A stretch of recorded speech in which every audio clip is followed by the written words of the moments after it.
Hey everybody, and welcome to Let's Look at the Final Station. This is the newest game published by Tiny Build Games. It is developed by a team of programmers who I believe have chosen to go by the name Do My Best, which is honest, if not a little bit of an underselling, I suppose, but I appreciate a little bit of an honest game development company. Every game development company is always called like Knock Your Socks Off Incorporated. You know, there's some salesmanship. It's nice that there's some humility as well. What is the Final Station? Well, the Final Station is a linear two-layer game. It has a little bit of Oregon Trail FTL style stuff going on with it that takes place on the train, known as the Bayless 07. And then it also has this side-scrolling, almost not a hero sort of thing going on, where it's got elements of action, shooter, but also survival and crafting elements. It's a very interesting game, and I will say that it has style for miles, and I like a lot of it. Some of it I'm a little iffy on, but I'll tell you more as we go through here. I've played about an hour so far, and this is the first of the two layers. So this is the layer where we're going to be trying to survive here. Basically, the train goes station to station, almost like you'd go beacon to beacon in FTL.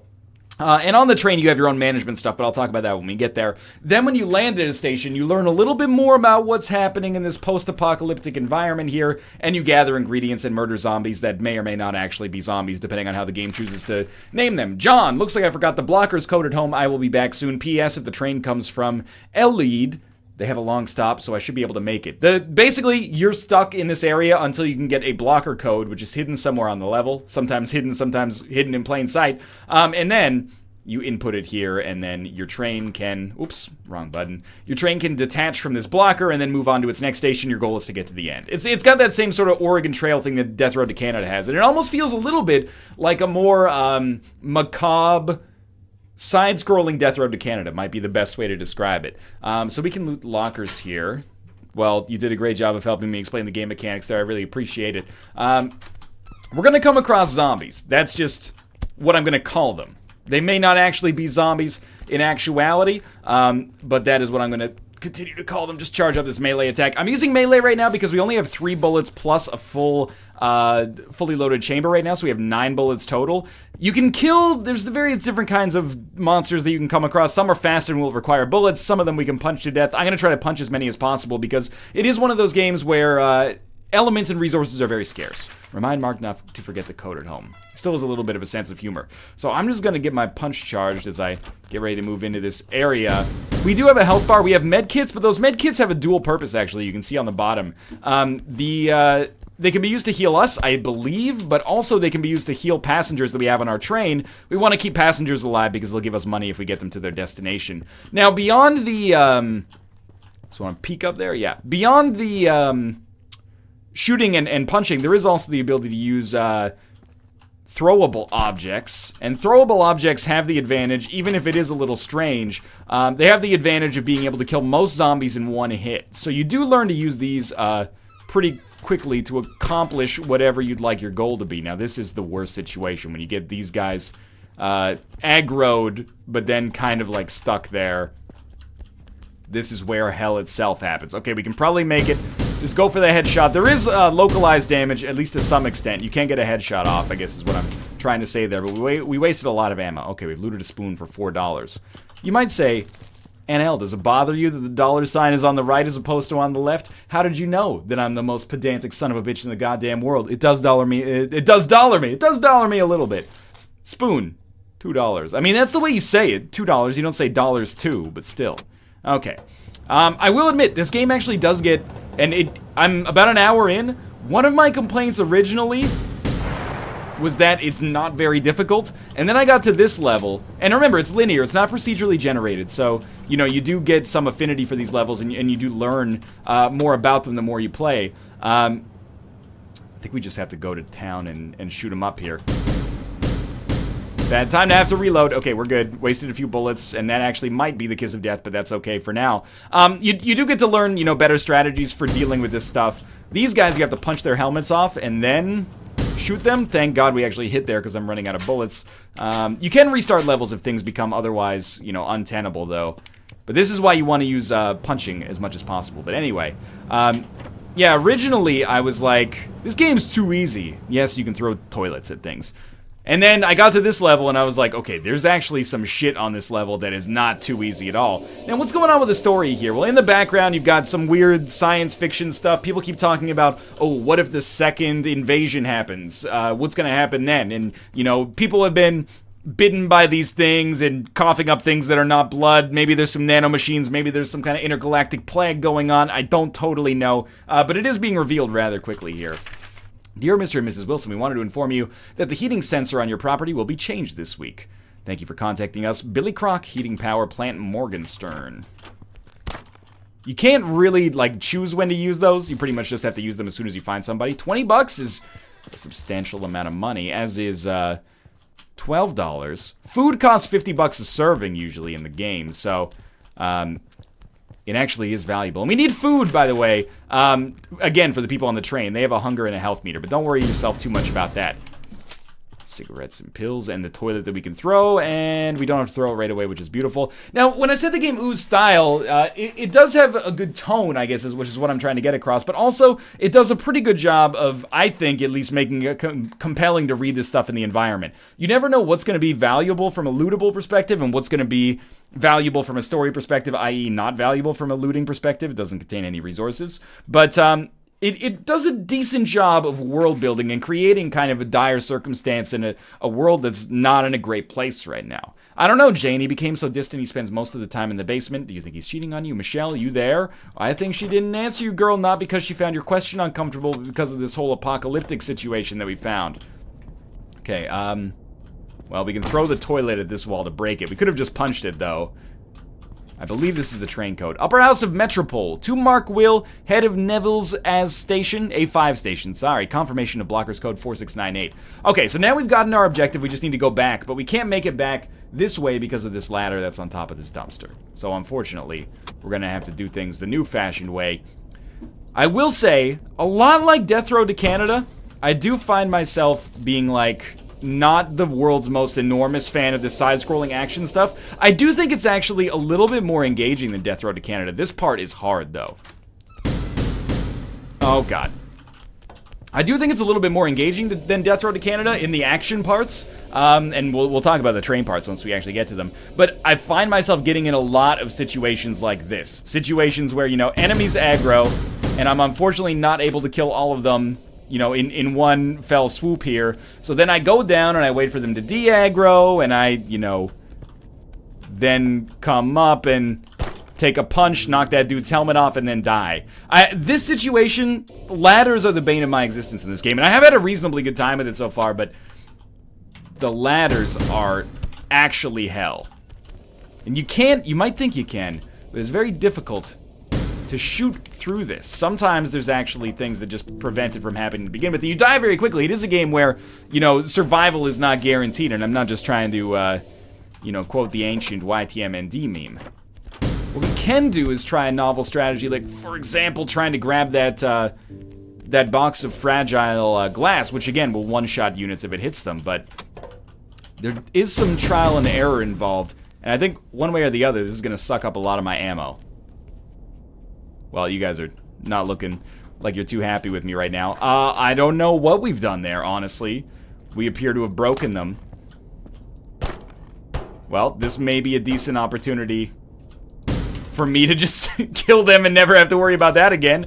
Okay, that was lucky for us. It's not an early access, by the way, and I don't say that with a cheeky grin as if to say, like, no game that's actually released should ever have bugs. That strikes me as unrealistic. But at the same time, I'm very happy we encountered that because it made it easy to get across this. But then this part is also hell. Just grab boxes. Grab boxes. Shoot. Punch. It's all in the mind. If you want to test me, I'm sure you'll find the things I teach you is sure to beat you. Nevertheless, you'll get a less of a teacher. Okay, this is fine. We can punch these guys. But yeah, what I was saying before we found ourselves in that difficult situation is, much like Death Road to Canada, I do find myself thinking that the action elements are not the strong suit, and part of that is my own personal bias. I prefer strategy and management stuff to real-time action most of the time. Factory key. Wow, that actually destroyed that guy in one hit as well. So we're going to make it out of here. But also, I do find it a little shallow, and to some extent, it runs its course in terms of Ooh, you know what? We might be able to get into the factory now. We definitely will be able to get into the factory now as a result of that factory key. Where was that locked door we found earlier? Personnel only? I know the developers are not English, so I'm not gonna harp on that necessarily, but still. I thought we had a locked door here somewhere, didn't we? Am I missing it? Is it back in this area, or is it? It might be a little further in which case we'll check on that, because we can get more resources that way, although we'll probably encounter more zombies as well. Maybe we use the factory key later, I'm not sure. But yeah, the side-scrolling stuff, I mean, what you see is what you get. You do get other weapons later, and you can switch between them, which actually leads me to think that maybe you can pick up a toilet and then use it later, and I was completely incorrect in what I was saying earlier. But we'll try to do that next time we come across that. But for now, I find myself kind of being like, yeah, it's okay, but I wish that we... Let's just move on. I wish that we had a little bit more depth here, or the combat system, particularly with the ladders, strikes me as annoying, to be as frank as possible. If there's only one enemy, it's nice. You know, you make a plan, you come up with a reasoned approach, aka shoot him in the dome twice, and then you're good to go. But if you ever have to go down a ladder and then wait 30 seconds for 5 enemies to walk to the other side, and then, like, for example, come up, enemies aggro, bang bang, go down, because otherwise they're gonna hit me. Now there's 4 enemies up here, I wait for them to disperse, I go up, bang bang, come down. 3 enemies, wait for them to not aggro around the ladder, go back up, bang bang, you get the idea. It becomes kind of annoying, and yes, I appreciate a little bit of a slower, more strategic pace for combat, but at the same time, I think that loss of momentum actually does hinder the game to some extent. But anyway, our password, 4698. Put that in here. Now we entered the train aspect of the game, and to be honest with you, I'm not 100% sure about the train aspect of the game. It is my favorite aspect of the game so far in terms of its novelty. It's got elements of keep talking and nobody explodes, or, you know, other management games, not strictly management, but basically, let me try to give you the gist here. I'm gonna pause it while we do, but I'm gonna stand a little closer to the center of the train. This is the Oregon Trail aspect. So, over here on the left, we have basically a module. Over here we have a module. Over here we have a module. And these 3 modules basically take up X amount of power. Our train has 100 volts of power available to it right now. And if everything's running as normal, we use 90. There's a buffer of 10 that will stop the, you know, at over 100 the train will break down because consumption is greater than supply. We have to manage these modules and keep them in equilibrium in order to keep the train running. All the while, these guys are giving us stories. So first, let's look at these guys. You're doing fine on health and hunger. You're doing okay on health and hunger, but you probably would like a med kit. Then we'll look at the train. We're using 92 volts. This should be 25, 25, 20, 20. But as you can see, our module right here is using 28, which means that this is the module we're going to have to focus on. So you can see it's imbalanced, so we're using plus 4 volts here. All we have to do is balance these bars out here until it has a check mark. Now this is constantly going to be in flux for the entire ride, and the ride lasts, I don't know, maybe a minute or 2. You know, you can see down here we're almost 50% of the way there already. Oh, I did take a med kit, so I might as well deposit this to this lady. Now this one, you just pull down a lever. We might as well rebalance this one. It looks like this one's out of whack. This one, the way that this one works is you just make sure that these are on the same level. You only adjust the ones on the right. And then sometimes you get messages on IM here as well. Gary Locke. I'm waiting on an order from the military. Are you near New Costfield? I don't know. Let's ask what's in our cargo. We're carrying some mysterious cargo here. They're not saying what's in the cargo. The local engineering team will come to meet you. The general asked to report. Once you unhook the cargo, leave the town as soon as possible. Okay, Gary's offline. Alright, and then let's look at this again. 95 volts, we'll come back, fix this module, go da-da-da-da-da. So, when they don't give you much of a tutorial for this, which I actually think is a very good thing, because it creates kind of a feeling of tension as you try to figure it out for yourself. The problem is, the more I've done this, and this is probably the 6th or 7th time I've been on this train, the more I've done this, the more I'm like, well, okay, I get it, and it's not really very difficult to manage this module, so I'm kind of just over it, you know? I just, in particular, only one module at a time is messed up so far. Well, let's leave here. Which I think is it underestimates the speed at which the player can actually develop some skill at this. For me personally, I've found it very easy to manage the train aspect so far, and I don't think it's as frenetic as you'd think. And if it's not meant to be difficult or at least engaging, it kind of sucks because it's taking away from the story to some extent. Finally, is the cargo safe?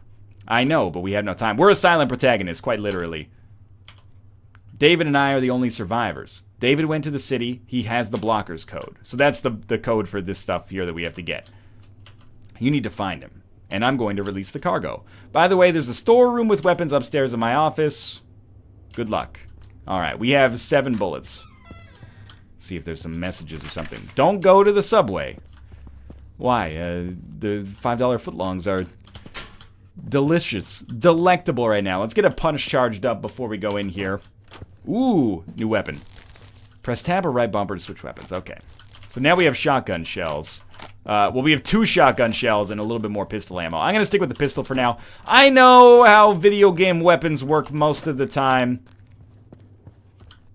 Can we go down? We can go down. You want to save that shotgun for a more difficult situation. The M must stand for Metro. It's the first time I've ever divined something myself. That means we are now... Okay, you know what? I've decided we're actually not going to go in the subway. I think that was a great decision. And there's another kind of like spaceship thing up here. Oh, God, we have to... If we want to get the blockers code. So now I have to deal with my least favorite of all ladders. No, stop attacking me, please. We can do this. We can do this. I mean, we don't even have to fight these guys. We could, if we wanted, just climb this. And I think I'm going to do so. I just didn't want to get trapped in ladder hell. Ammo? Not ammo. More... downward areas here. Oh my god! Kind of came out of nowhere. Is there like genuine horror or terror in the game? I would... Oh, we need a battery as well? Sometimes you need those to get through the blockers. I think it rides a line. It's not really a comedic game. This guy's gonna explode. Yeah, that was not a good idea. But I was like, maybe we should save our bullets. It's not really a comedic game. Is it genuinely terrifying? I guess the answer I would give you is probably not. Let's kill this guy first. Ooh, wait, I'm totally confused about where we are right now. One sec. Go downwards. This guy's on fire. You shoot him. I wish that didn't take 3 bullets. We're out of bullets, so which means we're probably fucked. I should charge up a punch, but instead I'm just gonna walk backwards until I die. The toad is just... it's kind of a mystery. It's mysterious, I guess is what I'm trying to say. I wonder if we can just run past these guys. No, I would not recommend trying that again. We can restart the level, like a hard restart if we get super stuck. But I think it actually does a pretty good job from a story standpoint. And I say that as someone who largely plays these games. And this is not a knock on the games. Rather, it's a knock on, you know, me from a personal level. I oftentimes play these games and then... this is going to lower the bridge, clearly. I play these games... and I find myself being like, I don't care about the story. In this situation, I care to some small degree about the story, which is a step up, I think. I actually think they do a good job here, and it shows. Hopefully there's some ammo on the other side of this, or we're gonna pay for our mismanagement of resources so far.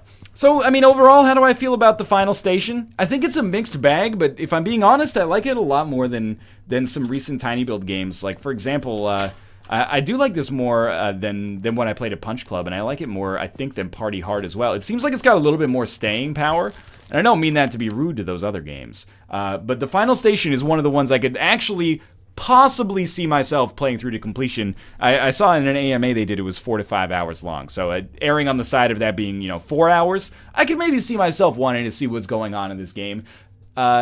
In terms of like what's actually happening, what's going on. They do a good job asking these questions or raising these questions and then, you know, later answering them through these logs that you come across. Is it a masterwork? I don't necessarily think so, and I think mechanically is where it kind of holds the game back, but I actually think it's a relatively solid effort overall.